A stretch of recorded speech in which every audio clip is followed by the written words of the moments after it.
Hello everyone, it's Zero here, and today we're doing another video playthrough for you. This is one of my all-time favorite games, called MechWarrior.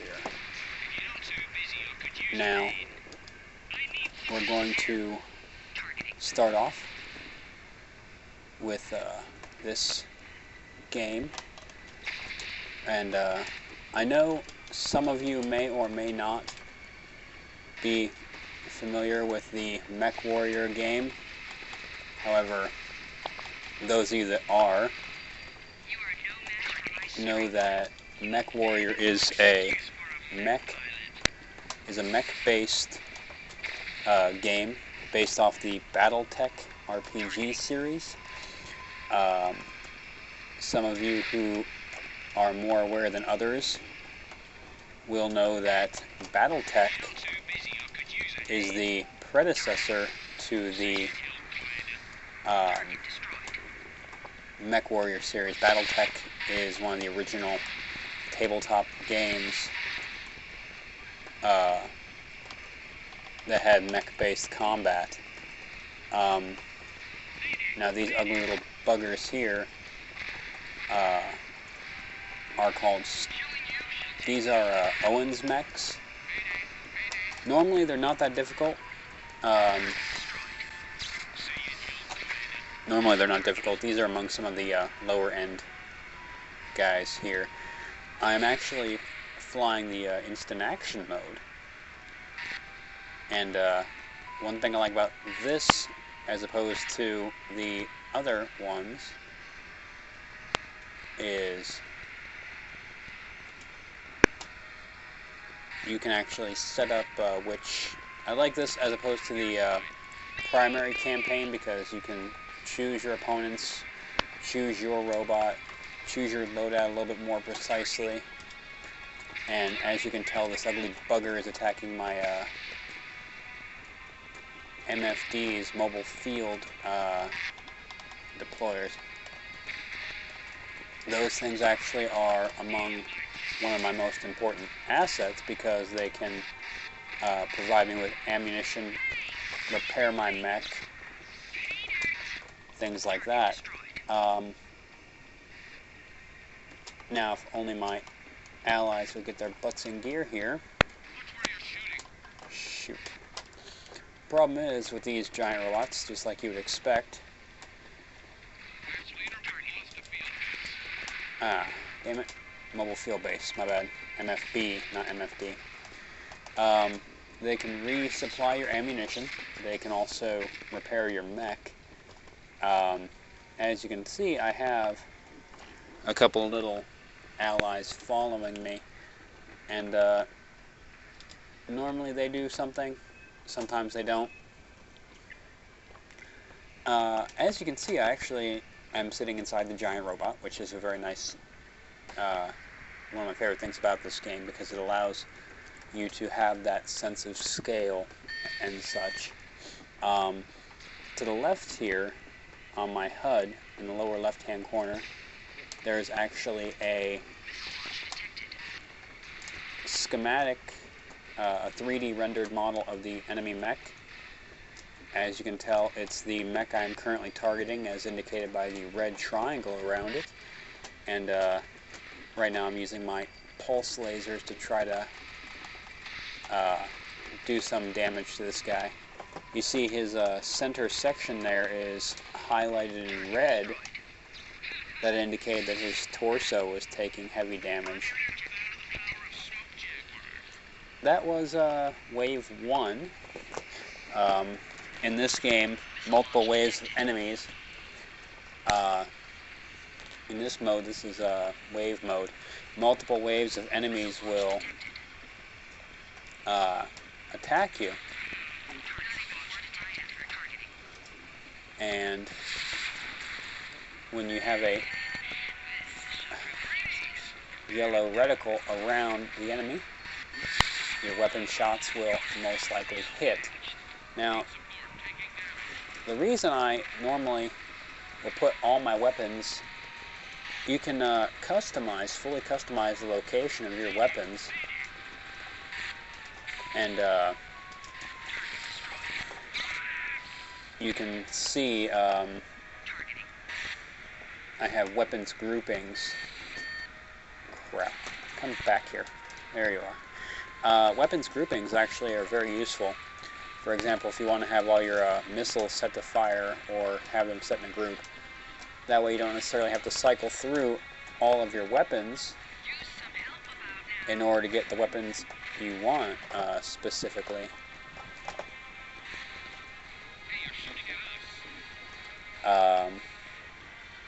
Normally I like to keep my Gauss rifles in their own weapons grouping. One thing I will say is that mech damage will actually affect how a mech works. For example, if you damage the leg of an enemy mech, you can cause them to stumble, or you can cause them to fall, or generally, depending on how much damage you do to a limb. For example, if I start damaging this guy's legs here, you see he fell down. When he gets back up, he should actually have some difficulty walking, depending on how much damage is applied to a body part. Now, if my guys would get out of the way here, I could do something. Just unleash with these pulse guns. And on the right-hand side of my screen there is actually the throttle bar. On the left-hand side is actually my the heat of my mech. As you can see, when I use energy-based weapons like my pulse cannons here, my heat will actually rise ever so slightly, but because of the low heat quality of those pulse cannons, it usually doesn't affect it too much. Now, if I do what's known as an alpha strike, which fires all my weapons simultaneously, if you watch, the heat bar on the left-hand side will actually jump as all the weapons fire. Now, mind you, that's the 5 pulse cannons as well as the Gauss rifle. Oh, that was one of my allies. Oops. I feel like a douche. These allies aren't exactly the brightest, but then again, I mainly have them here as cannon fodder. Certain weapons are ammo related. Certain weapons are, and you can also zoom in, which is another feature I like about this game. You can get relative distance to your target, in which case is great for sniping, like this. Now, certain mechs have an anti-missile system built in, which is a bonus. And it's useful for deflecting or shooting down incoming enemy missiles. Now, as you see, there is a yellow icon to my left that indicates which direction to my ally. Now, here's the trick with this mode. As you can see, looking out the right side of my mech, only weapons on the right arm are generally available. Switching to middle view will allow weapons in the left arm, right arm, torso area to be selected. And to the left, only weapons on the left arm are usable, like so. Which is a nifty tactic if you know how to effectively use it in combat. Or if you're anything like me, you like to point your torso, as you can see on the right-hand side of my screen. With my little status display, I'm using a torso twist attached to my rudder controls, which lets me strafe like so, and just, you know, go around the enemy like this. which is another good evasionary tactic, until you run into something, or until the enemy shoots down your allies. So, I do have a torso center button equipped, which is always very, very useful. The only downside is these pulse particle cannons, unless you have them grouped, take so much time to fire and do any specific damage individually. Now, as you can see, the left leg of this robot is damaged. Both legs are damaged, in fact. And as you can see, this robot is, having difficulty walking. And now he's dead. So, we have another enemy out there, so we'll see if my allies get to him before I do.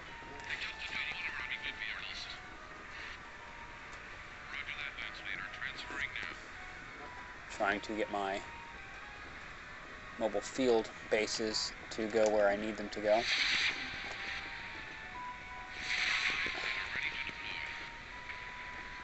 Well, they're not deploying anywhere. So, without my mobile field bases, I now have 32 rounds in the Gauss rifle. I have pulse lasers, and I've taken torso damage. So, let's see how long I can survive. Now, I remember the first MechWarrior game was actually for the Super Nintendo Entertainment System, back when the cartridge gaming was still a big thing. I remember thinking it was like one of the greatest things since sliced bread. Now I look at it and I'm like, the original MechWarrior game was cool for its time. It just doesn't hold a candle to today's standards, so.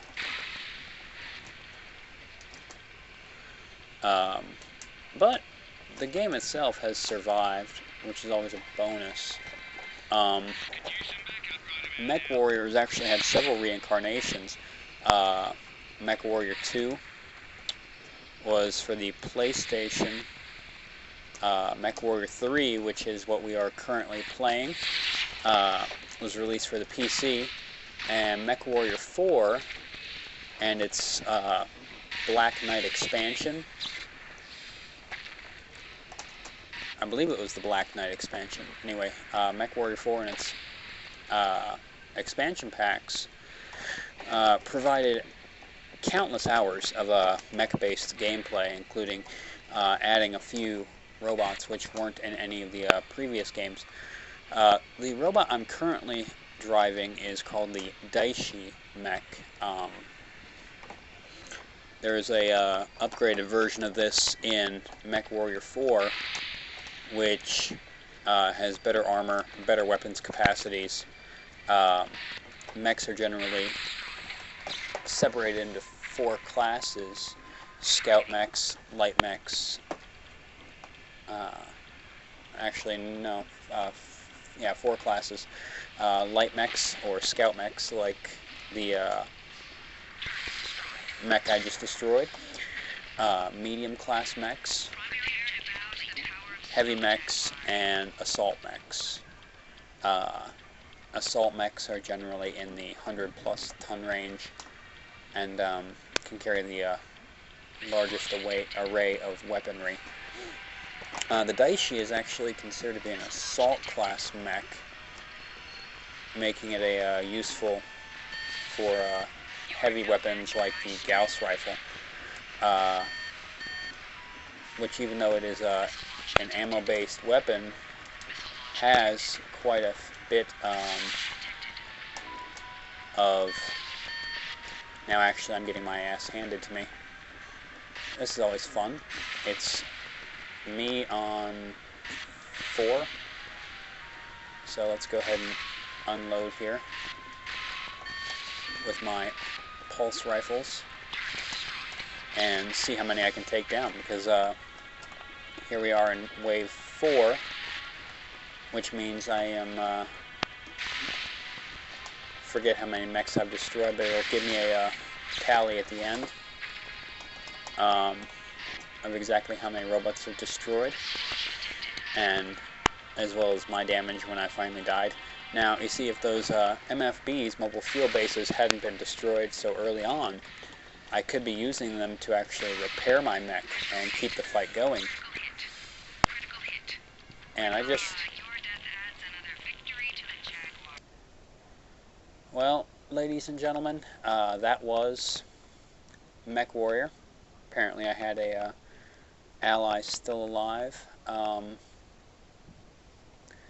As you can see on my red bar there, my torso right here, front torso, looks like took the brunt of the impact. So that last shot really took me down. As you can see, I blew up 9 mechs, which was a bonus for me, and the overall duration of that battle was 15 minutes. So that's not bad, ladies and gentlemen. It could have been a lot better. Maybe I'll do a replay video of this at some later date to see if I can do better for you. That was, again, MechWarrior 3. Great little game if you like simulations or robot games. If you're a fan of the Armor Core series, it might be to your liking. The robots seem kind of slow compared to the ones in Armor Core, but it definitely gives you that feeling like you're driving a big, giant robot. You can play it with the keyboard. I definitely recommend having some sort of joystick or gamepad. Makes access to all the controls a little easier, a little, not to have to remember so much. Just map your keys out and have fun. Depending on, again, like I said, I might revisit this, maybe do the campaigns for you guys, depending on reaction. So that'll be MechWarrior 3 for now, and this will be Zero Raven. I'll see you guys later. Well, ladies and gentlemen, that was alive. As you can see on my red bar right here, front torso of the impact. So 9 mechs, which was a bonus for me, and the overall duration. So that's not bad, ladies and gentlemen. At some later date to see if I can Warrior 3. Great little game if you like thinking. The robots seem kind of slow compared to the ones in Armor Core. The robots seem kind of slow compared to the ones in Armor Core. You can play it with the keyboard and fun, depending on, again, like I said, I'm depending on reaction. So that'll be